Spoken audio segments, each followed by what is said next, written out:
Ali Rdiri, désormais ex-candidat à la présidentielle 2019. Bonsoir, monsieur Rdiri. Bonsoir, madame.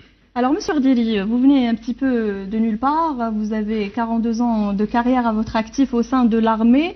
Vous n'avez pas de parti politique, vous n'êtes pas particulièrement militant, mais vous vous présentez en tant que candidat à la présidentielle. Vous dites le système ne me fait pas peur, Abdelaziz Bouteflika ne me fait pas peur, et je me présente en tant que candidat du peuple. Vous l'avez fait par une lettre le 19 décembre 2018. Monsieur Rdiri, je vous le dis, au nom du peuple algérien, qui êtes-vous vraiment? Ah, je ne viens pas de nulle part. Je ne peux pas avoir cumulé 42 ans au service de ce pays, au service de cette patrie, au service de ce peuple, et dire que je suis venu de nulle part. Politiquement parlant. Non, après 42 ans de carrière dans une institution telle que l'institution de l'Armée nationale populaire, on fait d'une manière ou d'une autre la politique.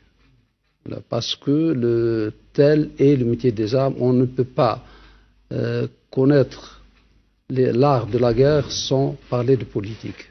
Et la formation militaire nous assure ce cursus et nous permet d'appréhender la chose politique pour mieux préparer la guerre.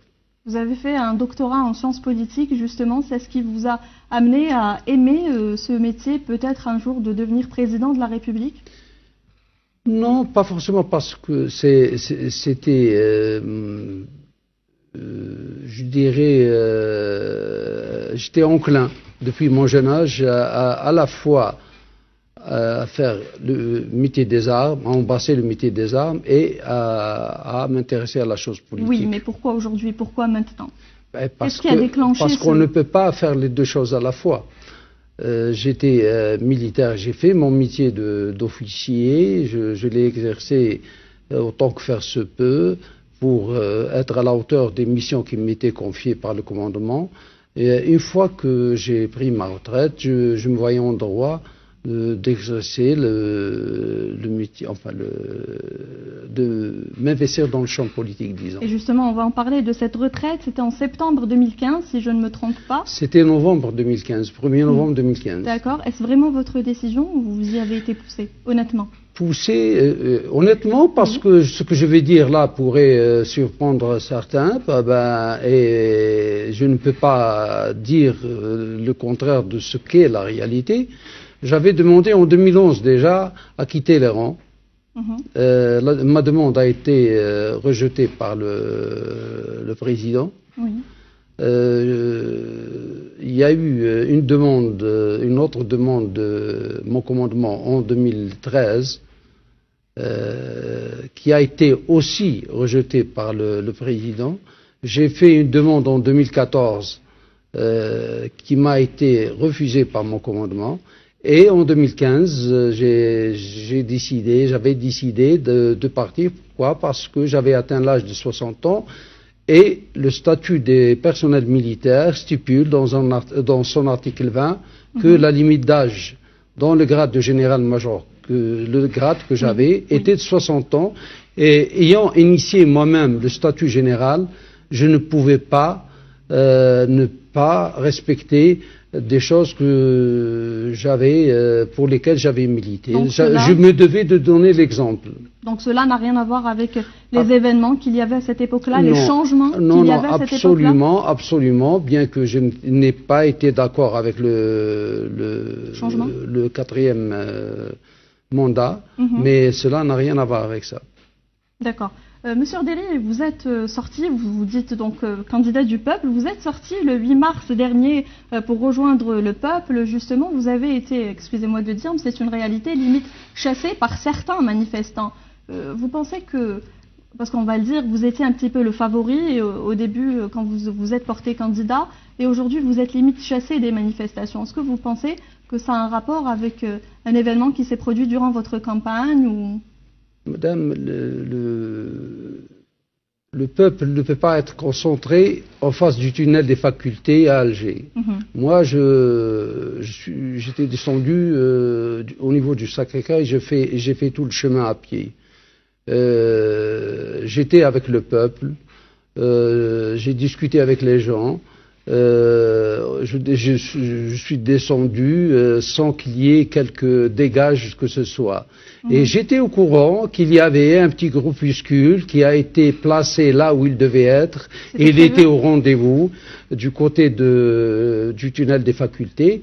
Et ce qui a eu lieu, c'est de la manipulation de la part de ceux qui étaient intéressés par le ternissement de mon image. En vous portant en candidat, vous avez été très vite soutenu par d'abord Zoubida Assoul. Vous aviez eu comme directeur de campagne Mqrana Yait Larbi qui vous a lâché, Zoubida Assoul qui a retiré son soutien, et puis votre directeur de communication Ahmeda Ayashi.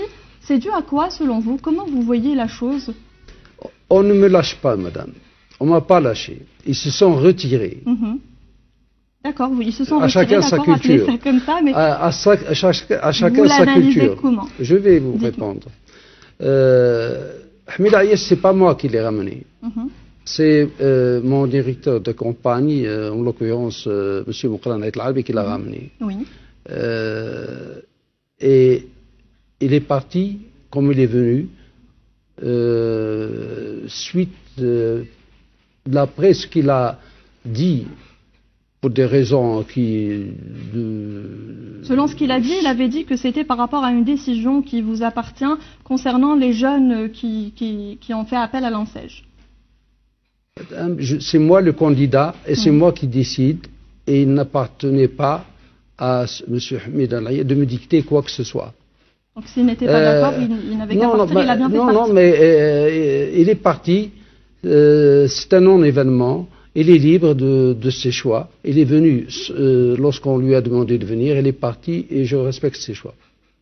Ok, le 3 mars, vous avez déposé votre dossier de candidature comme tous les autres candidats, mais sauf que vous étiez le premier ce jour-là, le 3 mars, vous l'aviez fait par le biais de Mqrana Yait Larbi. Les gens l'ont interprété un petit peu mal, ils y ont vu une porte ouverte pour que le président puisse déposer sa candidature par procuration.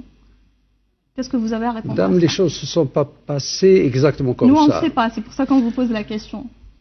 Les choses se sont passées le plus normalement du monde. Je me suis présenté conformément au timing qui nous a été fixé par le Conseil constitutionnel. On a été accueillis par un fonctionnaire à l'entrée. Et ensuite, lorsqu'il s'est agi de déposer le dossier, il s'agissait pour moi d'une formalité administrative sans plus. Monsieur Mqrana Yait Larbi a pris le dossier, il l'a remis à un préposé à la chose dans un autre bureau, et c'était un récépissé de dépôt. D'accord. Pour ceux qui ont fait l'administration, c'est une formalité administrative des plus banales. Par contre, il y avait un autre acte qui avait son importance, c'était la lettre d'engagement que je devais signer au sein du Conseil constitutionnel devant m'engager, qui m'engageait à être candidat. Je l'avais rempli, parce que c'est un formulaire, je l'avais rempli. Et on m'avait demandé de ne pas le signer à l'instant où je l'avais rempli. Je l'ai signé plus tard en face de la caméra. Ça a été filmé. Ensuite, j'ai été reçu par Monsieur le Président du Conseil constitutionnel. Et par la suite, je suis sorti. Donc le plus normalement du monde. Mais le plus normalement du monde. Qu'il y ait eu une instrumentalisation, qu'il y ait eu de la malveillance. J'espère que ce n'est pas le cas, parce que ça déshonorerait une institution aussi honorable que le Conseil constitutionnel, qui en principe devrait se placer au-dessus de ces choses-là. Monsieur Ordili, le 6 mars, donc ce fameux Mqrana Yait Larbi a rejoint finalement, il s'est retiré, comme on l'a dit, et il a rejoint finalement le mouvement populaire. Est-ce que vous y voyez de l'opportunisme, ou vous y voyez une autre forme de... Je préfère ne pas porter de jugement parce que je respecte le choix des gens. Il est venu lorsque je lui ai demandé d'être à mes côtés. Il est parti au moment où il a jugé qu'il devait aller rejoindre le peuple. Pour moi, le peuple, on le rejoint par le cœur et par le partage des idéaux. Moi, je partage tout avec le peuple et ses idiots, et je partage tout ce que ressent ce peuple avec le cœur. S'il faut rejoindre la rue pour aller chercher le peuple, c'est que on en est quelque peu éloigné. Et après le report du scrutin, justement, vous avez appelé à son organisation d'ici mai de la même année. Vous avez même un petit peu refusé de plier bagage, de vous retirer de cette élection présidentielle, car pour vous, l'élection présidentielle doit avoir lieu. Le repli ne fait pas partie de votre langage. Ne fait pas partie de ma culture. On ne me l'a pas appris. On m'a appris à attaquer, parfois à me défendre, mais jamais me replier. Je ne suis pas venu pour faire plaisir au pouvoir. Peut-être qu'il y trouvait son compte. Moi, j'étais venu avec un projet pour le peuple et j'estimais que je me devais d'être là lorsque le peuple avait besoin de moi. Et je pense que le peuple a toujours besoin de moi et tant d'autres patriotes pour l'aider à sortir de ce pétrin. Et avant de développer votre vision politique de ce qui se passe et ce qui se passera dans le pays, qu'avez-vous à répondre très brièvement aux gens qui disent que vous êtes un produit du système? Ah, nous le sommes tous dans ce cas-là. C'est parce que qui pourrait prétendre ne pas être le produit de ce système? Et je ferme la parenthèse pour vous dire la chose suivante. À sa décharge, le Bouteflika a cassé le système. Et le grand grief qu'on pourrait lui adresser, c'est qu'il n'a pas prévu de système de substitution. Et la crise est née de là. Monsieur Rdeli, dans votre déclaration de candidature, vous avez appelé à la mise en place d'une deuxième république. C'était votre idée. Aujourd'hui, elle est un petit peu reprise par un petit peu tout le monde. Quelle est votre idée au juste? C'est bien qu'elle ait été reprise par les uns et les autres, et notamment par ceux du pouvoir. Ça veut dire que je ne produis pas uniquement le retrait, je produis aussi de bonnes idées. Et en fait, cette idée-là, elle s'inscrit en droite ligne avec la déclaration de novembre qui stipule que l'État algérien indépendant se devait d'être démocratique et social. Nos aînés ont parachevé la première phase en libérant le pays par les armes et nous les remercions, nous ne pouvons que l'être reconnaissants. La deuxième phase, celle de l'édification d'un État tel que le stipulait la déclaration de novembre, n'a pas été fait.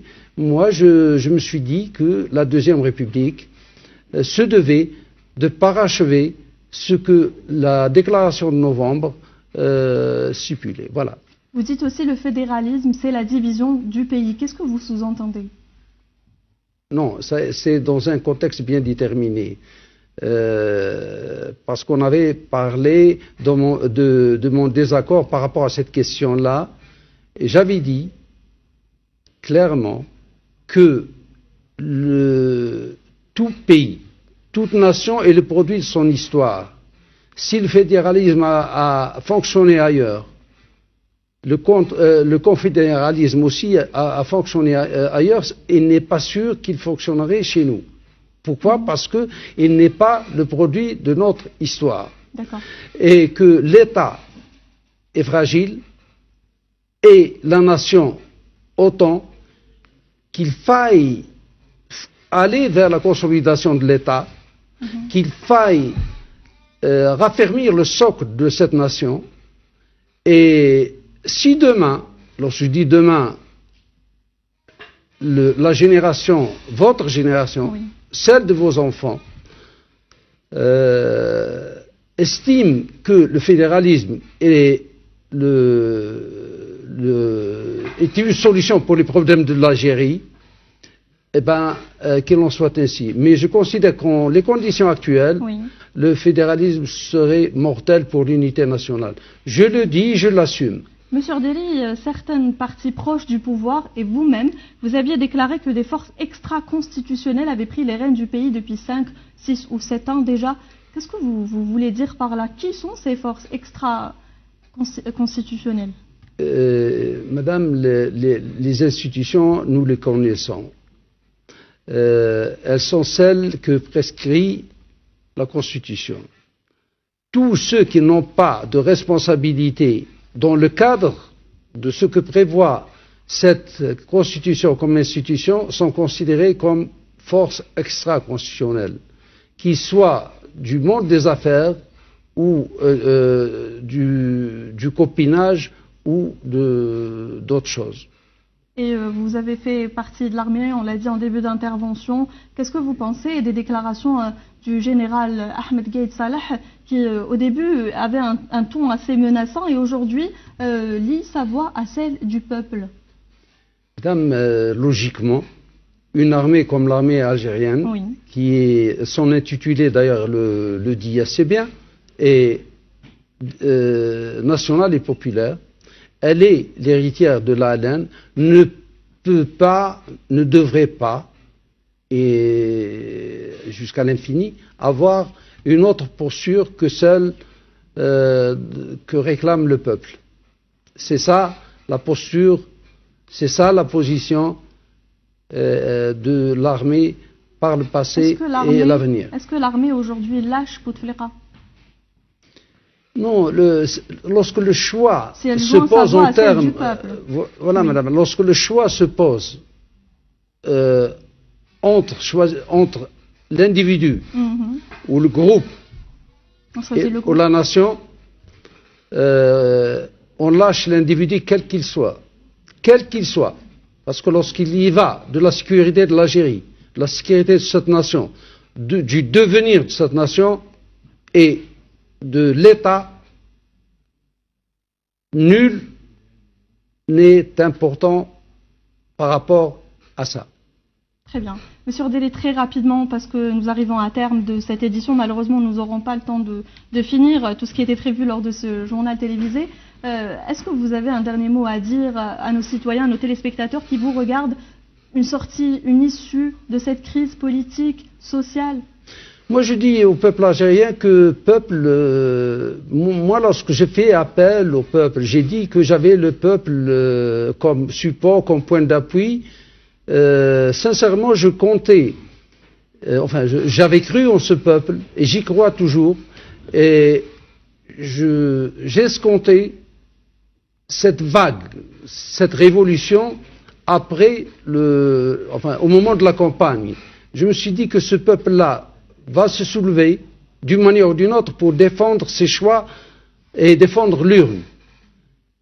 Et le peuple algérien, il est grand, il est immense, il s'est soulevé d'une manière extraordinaire, il est en train de parachever la révolution de novembre, et il est en train d'entamer la deuxième phase de cette révolution, et je n'appelle pas ça manifestation, j'appelle ce qui est en train de se passer la grande révolution pacifique du peuple algérien. Ali Rdeli, en une phrase seulement, je n'ai vraiment plus le temps, en une phrase, pourquoi à la prochaine élection présidentielle devrions-nous voter Ali Rdeli? Parce que j'incarne le renouveau, j'incarne la rupture,